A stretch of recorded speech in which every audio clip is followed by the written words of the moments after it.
Welcome, everybody. It's time once again for another episode of SLMA Radio. Brought to you on behalf of the thousands and thousands of members of the Sales Lead Management Association. If it has to do with sales lead management or sales lead marketing, it probably starts here with the SLMA Radio Show.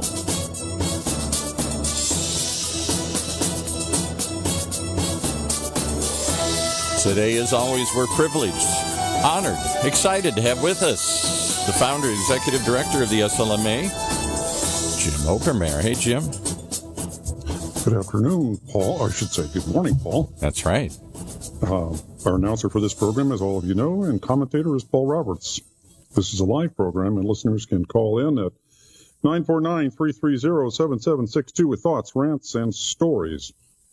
All programs are available as podcast replays from iTunes, Stitcher, Fennel Radio, the SLMA radio site, and the B2B podcast directory. Next week, we have Mark Godley on from Lead Genius. He's going to be our host for SLMA Radio next week. After this program today, we've got Rooted in Revenue. And after that, Pipeline Radio, and Jill Conrath is going to be interviewed by Matt Hines. So we've got an interesting lineup today and coming up. Now, today's program, and I want Paul to jump in with me today on this is the title, the argument, because marketing now owns the pipeline. Mm-hmm. Hey, the sales pipeline, aka the sales funnel, is the long-standing measurement of past, present, and the future of a company. In the not-too-distant past, marketing dumped demand into the top, the beginning of it, of the pipeline, and sales took responsibility for the rest of the process. And in many companies, it's still that way. For years, marketing has chipped away, usually unintentionally, at various steps of the sales pipeline to aid the salespeople. Most of this is made possible by marketing automation and telemarketing being managed by marketing, and the advent of, or the beginning of the marketing automation program managed by marketing operations managers in companies. After reading some of the more recent research from Philosophy of late and comments by people I respect, I think that the sales pipeline ownership has finally shifted from sales to marketing, and I'm going to make a case for that. We'll be on late after this a little bit later, in about an hour and a half today, was going to join me today, but he's at a conference, and we're going to tackle this again in a couple of weeks. Marketing in more sophisticated companies probably manages more than 50% of the pipeline steps now. And to me, that means ownership has shifted. Paul, weigh in on this. What do you think about that? You know, it's a fascinating idea. I think it goes to an even bigger question that you should do a show on as well, that we've talked about on other episodes of other shows on this network. And that is, in a world of big data, who owns the overall data? Not just the sales pipeline data. You know, your TV's going to start telling the manufacturer what channels you watch and how your toaster's going to tell it how often you turn it on and off. You're going to have this flood of data coming back from all these devices, and this flood of data that's going to be collected over the internet to be analyzed about every customer and every transaction. Whose job is it to collect and analyze that? Is it marketing? Is it sales? Or is it some new department, the data department? Well, it's the marketing operations department in most companies, which is gaining larger and larger strength and may eventually outweigh or heavy, so to speak, have much more influence than the product marketing people. It reminds me of what Matt Hines always talks about. Marketing used to be, when I was in marketing, it was what he derisively calls the arts and crafts department. It was there to come up with brochures and ads and logos. It was there to generate some leads. But, you know, as long as we got something flowing through the pipeline, that's about as far as we went when I was in marketing. We didn't worry about quality. It was quantity.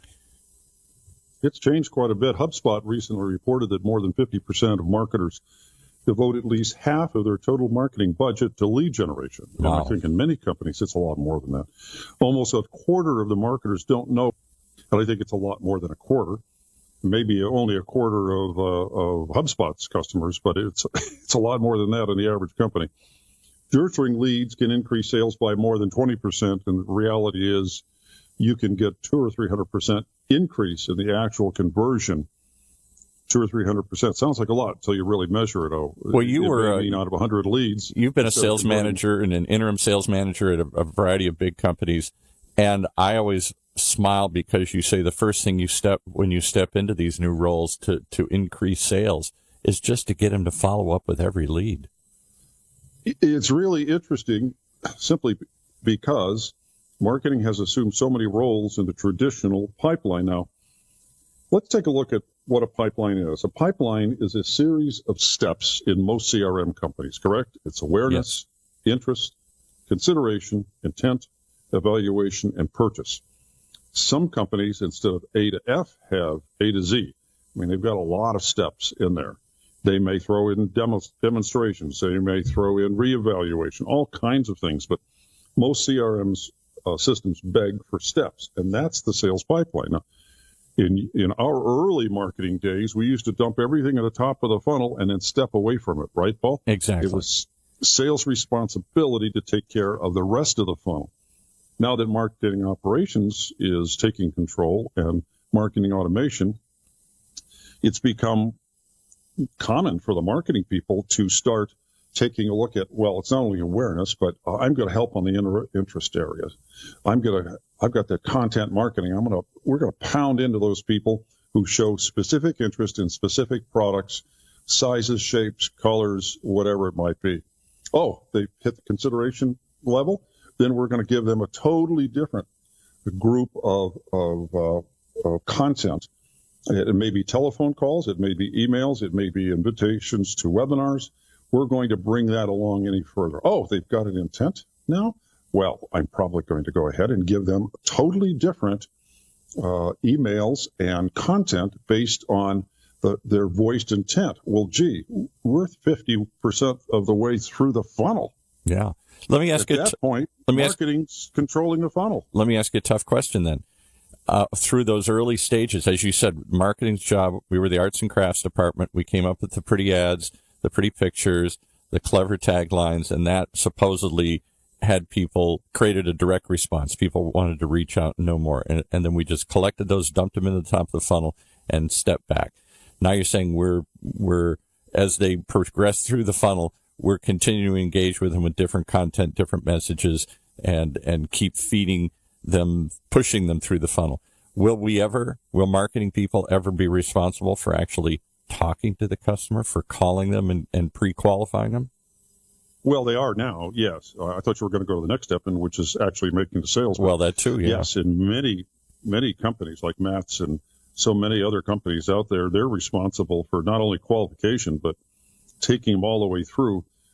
Some of the big consulting firms out there talk about, and have for several years, about 3 years now, that 70% of the people who inquire about a product have already looked at the product in depth, gotten literature, been on the website, and now they're ready to talk to a salesperson. So that tells you that marketing is already addressing 70% of those prospects' needs in some way, shape, or form. And the salespeople are getting into it after the person says, look, don't waste your time with telling me about all the product features and benefits. I only want to know one or two things. I want to nail down your price, and I want to nail down your delivery, and I want this proposal in the next 3 days. I don't need anything else from you. I'll make my decision. And salespeople are just sitting there saying, whoa, well, who did all that? Who got them there? Marketing. So what is the role of sales in this new process? Or can they just be closers? They're just the closers. Yeah. They're the closers in many. Now, they don't like to hear that because they obviously have to take people through demonstrations. They've got to take people through evaluations very often. That's all part of it, depending on the product that's being sold. But if it's not software, if it's other hardware, those things are knocked back.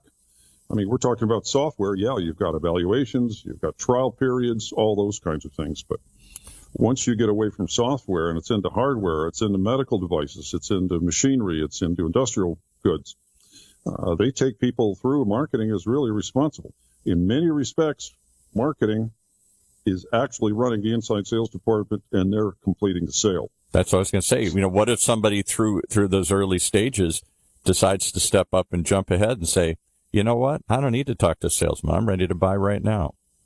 Yep. If they've got the price and there's no negotiation, they jump right into it. Now, Now, there is something else in the last couple of years called pipeline marketing. Now, pipeline marketers say they just don't focus on the top of the funnel. They focus on fewer leads coming into the funnel and the intense working of all those inquiries all the way through to the bottom with the salespeople. Now, to me, that also smacks of what's currently going on. We'll probably have pipeline marketers scream and send us email messages, and et cetera. But the reality is, I think they've just renamed what's been going on all these years. They make a big deal out about tying marketing to sales, but that's what marketing is supposed to do to begin with. Tie the product interest to sales, right? Exactly. So I got another question. Then you're prompting all these. I know you have a kind of a process you're trying to get to here, but you keep raising all these issues. If marketing is becoming more sales functioning, if they are engaging more with the customers and beyond the initial lead they generate, will they ever have to change their compensation plan, as you've talked about many times? Right now, they get paid whether they close deals or not, whether those leads turn into sales or not. They get paid for the process. They don't get paid for the results. Yes, it is changing. As I look at titles for marketing people, Paul, and we run salaries, we see a lot of bonuses thrown in for a lot of the marketing titles. And sometimes that's for on-time performance on what they're creating, but many times I also think, depending on the role, it's also tied to the sales figure that comes in. For some years, it was just inquiries coming in. And then they start paying marketers for qualified inquiries. And then the marketing department started managing the inbound telemarketing department and the qualification departments, two different ones. Then they started managing the outbound departments, which calls and create leads, because sales didn't want to manage any of those departments. Those people require way too much attention for an average sales manager. And they're paying those people on performance. So your answer is yes, many of them are getting paid on performance. And a lot of CMOs get their bonuses based on revenue, the constant revenue that comes in. And if they make their goals, they're going to get paid on those revenue figures. Wow. Well, again, that's a major shift. And I think that's one of the reasons marketing and sales always function different. The marketing people were there to create something and to have it generate some leads. They weren't paid on whether those leads were good or turned into revenue. And therefore, it was all about how many can you crank out. In smaller companies, that's still the case. The bigger the company, the more likely it's going to be shifting to those pay-for-performance metrics, especially on consumer B2C. I know we've got to take a break to pay for some bills, as Matt Hind would say on his program. So why don't we take a quick break here, and we'll hear from a few of our sponsors. We come back, Paul and I will continue to discuss, does the marketing department own the pipeline versus the sales department owning the pipeline? Is that the future? Paul, over to you. Well, we do know that the future of prospecting can be read right now in a book by best-selling author Mary Lou Tyler, in which she shows you how to rapidly add qualified opportunities. That's the key. I think that's what we're talking about here, not just sheer numbers, but qualified opportunities to your sales pipeline, ensuring consistent and predictable revenue growth. Wouldn't that be amazing? Get started right away, turning your business into a sales machine by downloading your free sample chapter at MaryLouTyler.com, just like it sounds, MaryLouTyler. MaryLouTyler.com, predictable prospecting. And of course, we want to do a shout out to Zuant, the new generation of mobile lead capture systems. You know, one can use this system at every trade show and event, or you can use it every day when you're on the road to present and send videos and literature to your customers, right from your car, right from wherever you are. It looks great and eliminates the need for manually entering your leads later. Imagine that. That's smart. That's Zuant, ZUANT.com. All right, back to Jim and his fascinating look into his crystal ball at the ever-changing world of marketing.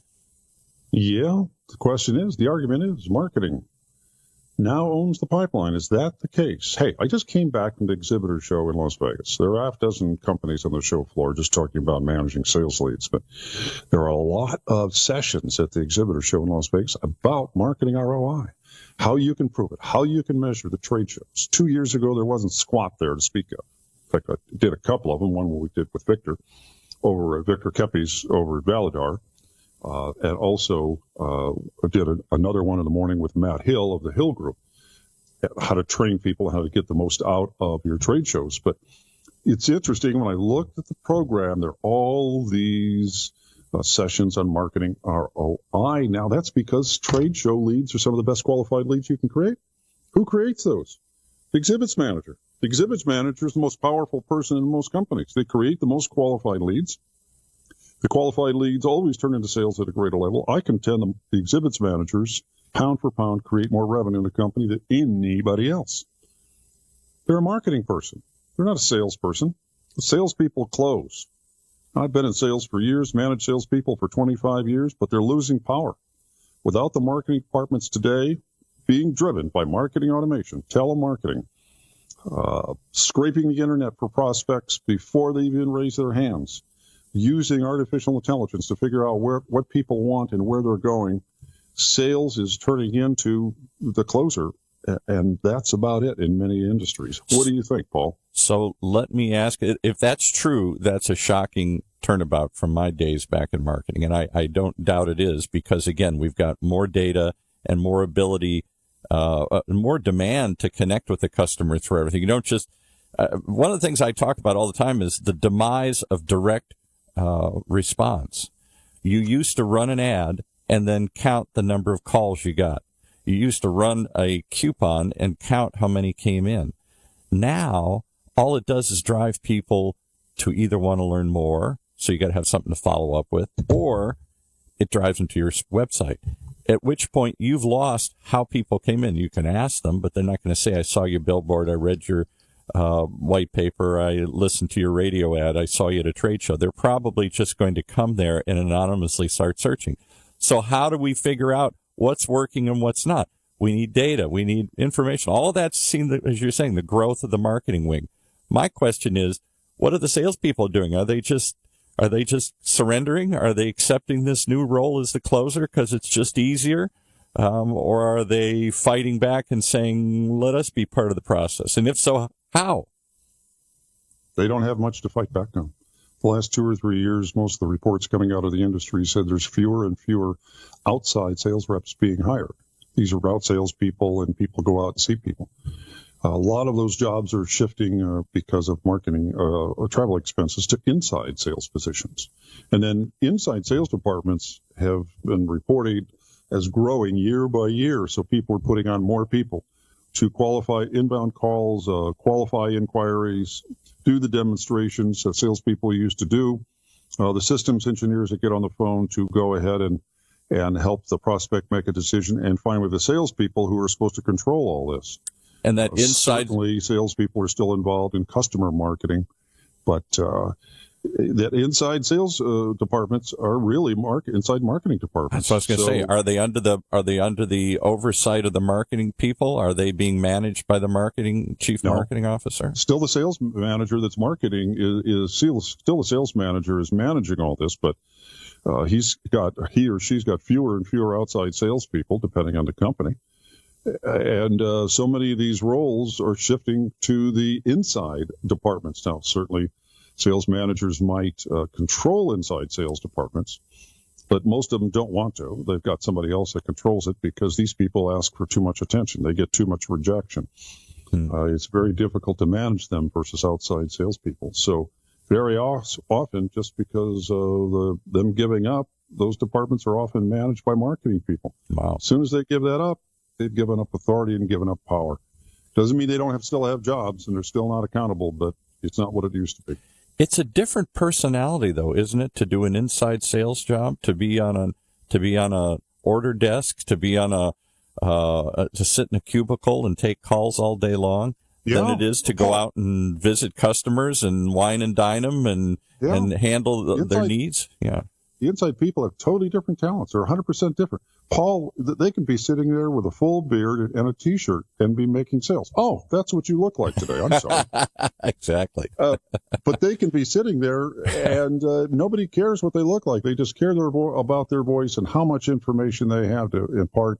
Can they do the demo? Can they answer all the customers' questions? And so sales is continuing to be under pressure as marketing it continues to gain influence, and the influence is driven, I contend, by the marketing automation, artificial intelligence, the rise of the database marketer. Yeah, and big data in general. We're going to have more data about our customers than we ever had before. I don't know what we're going to do with it all, but we're going to know much more about much more predictive analysis of what is likely to influence them based on the data we collect in their past behavior. We'll look at some of the people we've had on the radio programs. In the last 6 months, we've had some really interesting people. Laura Patterson, president of Vision Edge Marketing. Yeah. Really bright, really looks at those databases. Marianne Vanilla, Vanilla Group, telemarketing, qualified leads. She only takes on certain clients. She's very, very careful what she does. We take a look at Jill Conrad. She's going to be on the radio program with Matt Hein in a couple hours. Rowan Morgan, she's at a demand generation company. It's a marketing company. It's a demand generation company. Yeah. It's really quite interesting. Jill Conrad's a good example. Katie Bullard, Chief Growth Officer at DiscoverOrg.com. Big database company. Fascinating. If you haven't heard Jill before, I've heard her on some of your pros shows over the past few years. Fascinating discussion. She really thinks it's all about, if I'm not mistaken, social selling. It's all about how do you engage with your customer when they're just sniffing around. How do you get them to believe that you're the best and you've got the answers and the solution, and for them to start a dialogue and a conversation with you? The kind of thing no salesperson would ever want to do. I don't want to just answer your questions. It's a big part of it. Yeah. You mentioned database. Back in December, we had Anna Fisher on, head of lead generation at Zoom Info. Yeah, they're a lot like DiscoverOrg in that they have huge databases. The customers buy the databases. They guarantee the accuracy of the databases, and they run marketing programs. That creates the sales. It's really it's a change market, and I believe that marketing management is in the most powerful position they've been in since the 1920s. Wow. Which is nearly 100 years. Wow. They're in the most powerful position in B2B marketing and B2C marketing because they are controlling so much of the pipeline. Well, again, to go back to Matt's analogy, which I love, the people I met in the 80s and 90s, it's hard to believe it was that long ago, but the 80s and 90s when I was doing marketing for companies here, they were creative types. They were ad agency types. They were PR types. They were people who were imaginative and creative. They were the arts and crafts department. They came up with the clever ideas to get people to notice a product and to show interest in it. They were not the people who were analytical and data-driven. So I would suspect you're losing some creativity. I mean, are there still creative people in the marketing process? Yeah. You've got great creative directors at agencies. You've got great creative directors at direct marketing companies, which are doing well, believe it or not. And you also have a different kind of marketer who is both creative and they're also math marketers. Yeah, like Matt Hines. I think Matt Hines is an example. He always talks about both sides of the brain you have to use. Yeah. Yep, they're using the numbers.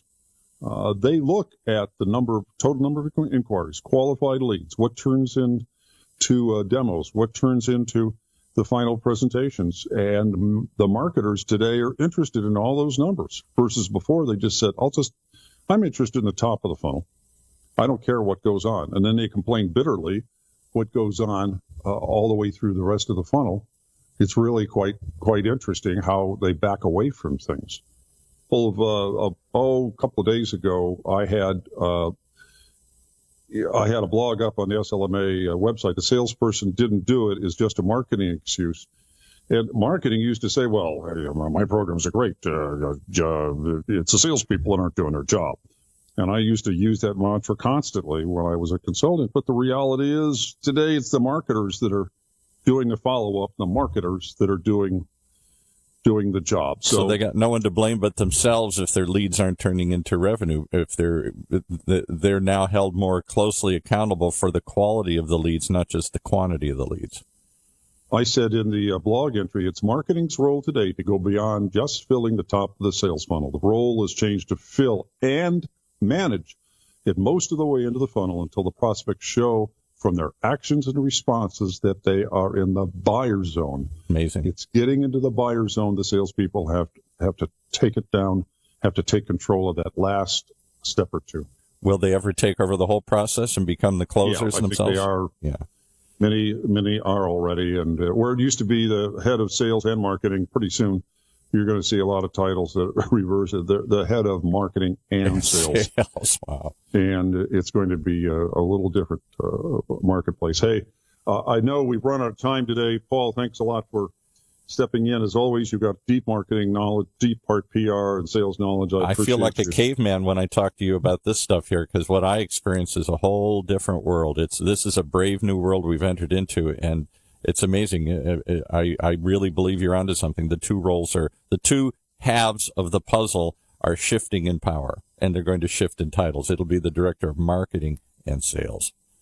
So I think we've answered that question today. I think marketing now owns the pipeline. Paul, let's hear from Rooted in Revenue, our next program. Thank you, Paul, for your thoughts and kind thoughts today and deep analysis. And thanks for your insight. Boy, it really paid for you to be the owner of that Irish bar in Newport Beach. It sure did. I don't know how. You're always willing to listen across the bar. That's right, exactly. Paul Roberts, thank you very much.